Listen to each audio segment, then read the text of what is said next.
Hello, everybody, and welcome back to Maestro Dirty Shorts. I'm not Maestro. I'm B-Ron filling in for my, 2,178th show of the year. Look, I appreciate y'all being here with me, and I also have a guest this afternoon for the show. Bryan Loveless, head coach of the Heartland Zombie Stars. You won't see him on screen, but you will hear his voice. Coach Loveless, how are you? Doing well, B. Ryan. How are you doing, my guy? I'm We go doing back a long ways. Yeah, we do. We do. It's very good to be here with you, and it's very good to have you on the show here as I continue to fill in for Maestro. And look, there was some news that came out last night, actually, about you and your SimWorld U future. The rumor said that it came from 247 Sports, and it said that you were only considering Midwest schools. And we did talk a little bit about that afterwards, and I want to read your quote out here on the air before we get going into as to why your reasoning for that. So you said, "quote My relationship with most of the Midwest talent is strong. Most of the talent are game changers, and it's my desire to keep those guys in the region. I bring a big Midwestern university to power in SimWorld U."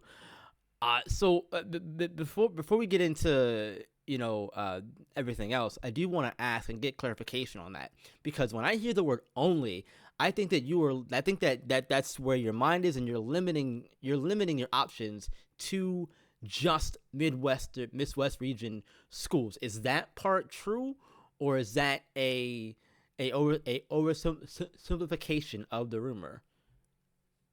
That's definitely stated. I'll say, while every offer is welcome, I prefer a Midwest school. I can go as far as Oregon or Washington or St. John's or Texas or Indiana, Ohio State, uh, Illinois, but I would prefer to stay in Midwestern roots. Okay. Midwestern. So that's the Ohio's, the Illinois of the world, essentially. Essentially, Wisconsin's, Minnesota, where I went to school. Uh, it's more of a thing of not a location thing. Mm-hmm. It's a thing of naturally most guys in similar you pass have left the region, the Midwestern region, where our strength isn't. Outside of maybe Kentucky, a little bit of sprinkled in, and Kentucky's not really considered Midwest. It's like on the border, Yeah. bordering Midwest. And Indiana's had their heyday. Illinois has a little time sprinkled in, but I want to be the guy. If teams shall have me, depending on my credibility speaks for itself. Do I have the greatest prep record in the world? No, but I bring strong relationships with these young guys in this region, and my main focus is to keep them here and get a university to a power. Because again, seeing Miami win a championship in SWU and UCLA win one, although UCLA is now in the Big Ten, that's a West Coast school, it's a West Coast institution. And then I saw teams like Minnesota and Illinois and a few others make the tournament, but it felt like something was missing. Will you agree? The talent was there, but nothing screamed, hey, this is Wisconsin, like the Frank Kaminsky Wisconsins, or the Darren Williams Illinois, or the Evan Turner Ohio States, that were like, hey, these guys have, well, not really Evan Turner's Ohio States, but so these guys really have a shot to win it. Yeah. And and with the amount of talent that comes out of this region, the D'Angelo Jordans, the Monty Parsons, the LaShawn Cunninghams, those guys are really good. And I want those guys to stay in and make a powerful statement in the Midwest, whether it be Ohio State, Illinois, Wisconsin, or even as far Xavier? as Xavier is a possibility. Smaller, but they're known for basketball. So yes, something even in that realm. But I want to. be the guy to make that statement in the Midwest. Yeah, so that makes a lot of sense. You were mentioning, the schools that you were considering, and you were open to really everything, but your focus really was more so in the Midwest. And you mentioned some of the guys that are in SimWorld Prep now that'll be heading there in the future. Monte Parson, obviously from Ohio, playing for Philadelphia Elite, could be going to Ohio State after his time is up. It depends. It's verbal. It's not a final thing, not locked in yet, but it seems like he's really committed to going there. But as we know, we saw it with Kai Killens last season. Coach was committed to LSU verbally. He's from Texas, but he was playing his high school ball rather for the Gold Coast Lockdown in Louisiana. So it made sense for him to go to LSU at that point in time, but he decided to switch and go to Alabama. So it seems like things are never really set in stone when it comes to players, and same for coaches too. But I want to ask out of curiosity, when it comes to the Midwest talent and the guys who you mentioned earlier, what really draws you to the region of the Midwest? I know you mentioned that you grew up in the area, you went to school, you said Minnesota. Yep. So that makes a lot of sense. But is there any other thing in particular that draws you really to that region? Because I'm an East Coast guy myself, so I get the loyalty to a region. But for you, what is it?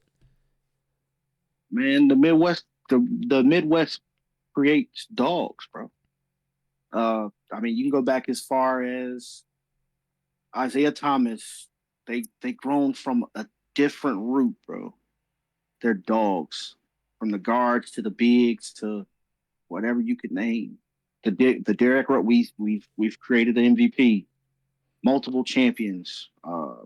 Mark Aguirre. We can go way back Yeah, we further can. than that, and we can just keep on. We can.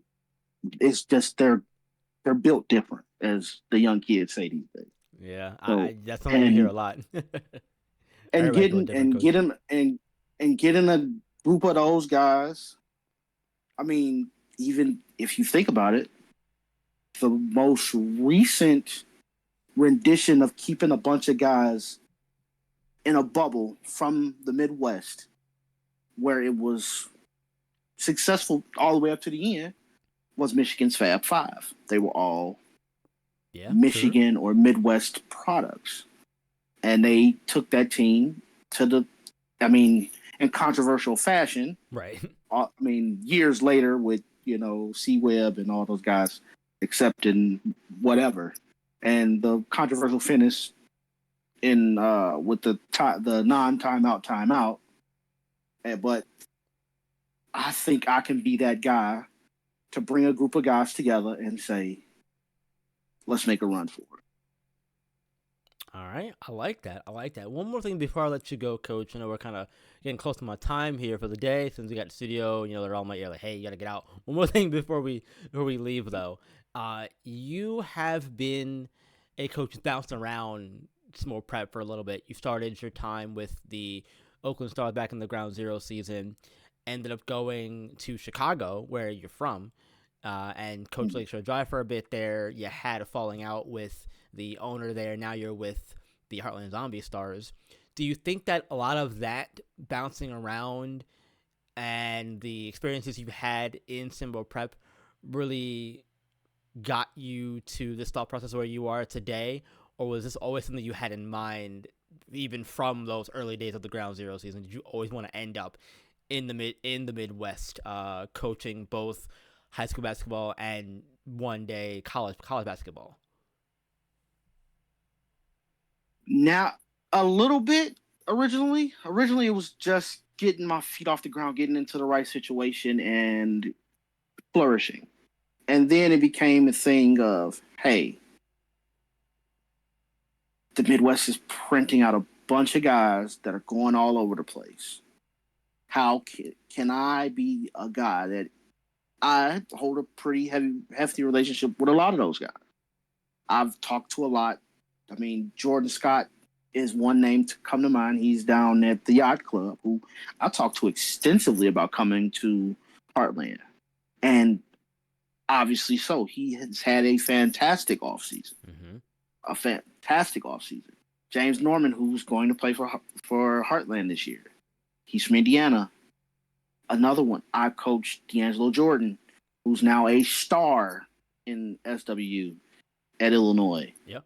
I've coached Zay Gore, who's also on Illinois. I've gotten guys to the next level, and that's always been my number one focus: getting guys from prep to college and getting them effective at the next level. I've put him out there. He just got drafted from Gonzaga.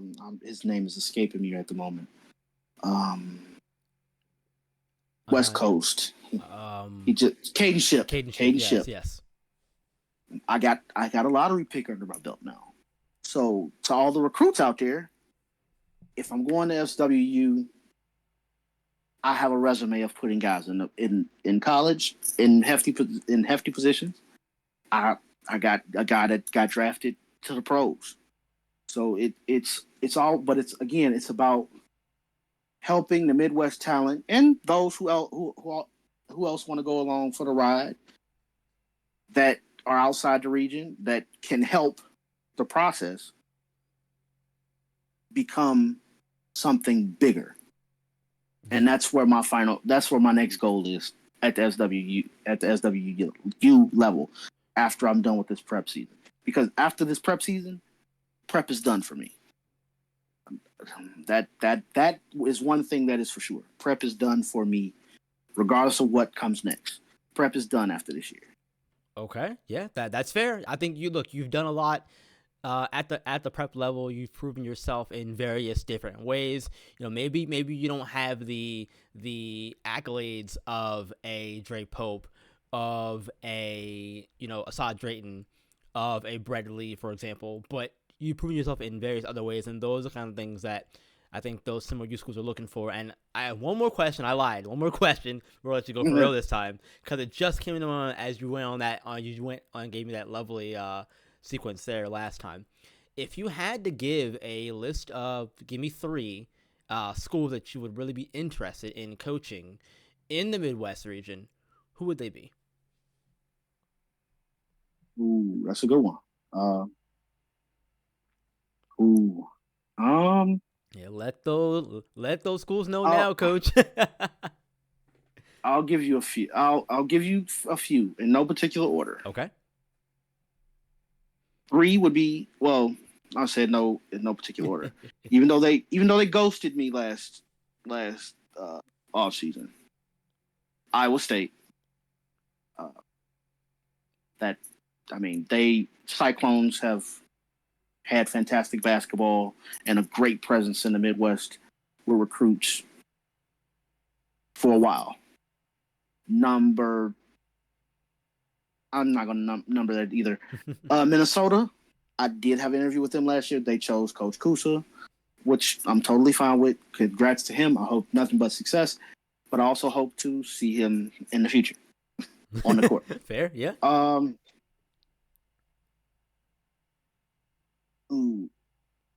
It's a tie for me between Illinois and Indiana, both prestigious basketball schools, and have had their runs in the sun.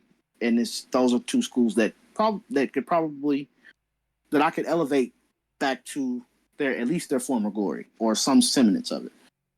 Marquette is a dark horse. Oh, dark horse pick Marquette. I like it. That's not a bad pick though. Not a bad pitch. Shaka Smart is a very well respected guy up there at the college level, but still, I could see it happening if things were to not go well for Shaka Smart, for example. Right. My two diamonds are Wisconsin and Ohio State. Okay. Those are the coveted ones, Wisconsin and Ohio State. Okay. So both go ahead, Coach. Who have had some success and have sent numerous players off to the pros. Michael Finley from Wisconsin, and D'Angelo Russell, Evan Turner from Jared Sullinger from Ohio State, and those are the diamonds. Obviously, it doesn't hurt that Monty Parsons' name is potentially attached to Ohio State, but it helps, and a few others. But those are the schools that if they called, I'm answering for 100% for certain. All right, that sounds good. Well, thank you, Coach, for joining me on the episode of Dirty Shorts. I'm really looking forward to seeing how the season goes for you with the Heartland Zombie Stars and, all of the interesting things going on in that region for sure. I saw the article the other day from Max Preps. That was wild. Yeah, it really was wild. We can talk about that another time though, for sure. Thank you again, Coach, for joining me on Maestro Dirty Shorts. And one more question before you go, unrelated, of course. What do we never let Jason Bourne do, Coach?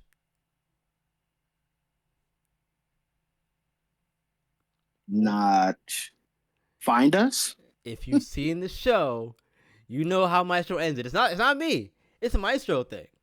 What does Maestro say at the end of these shows all the time? And we out? Never let Jason Bourne borrow your car. Have a good one, everybody. Take care of yourself. Never let him borrow your car. I don't let anybody borrow my car. For sure.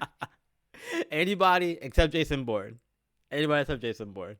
All right, y'all. Have a good one, and I'll see you back here tomorrow. Thanks, B-Ron, and keep up the good work, brother. I appreciate it. Thank you very much.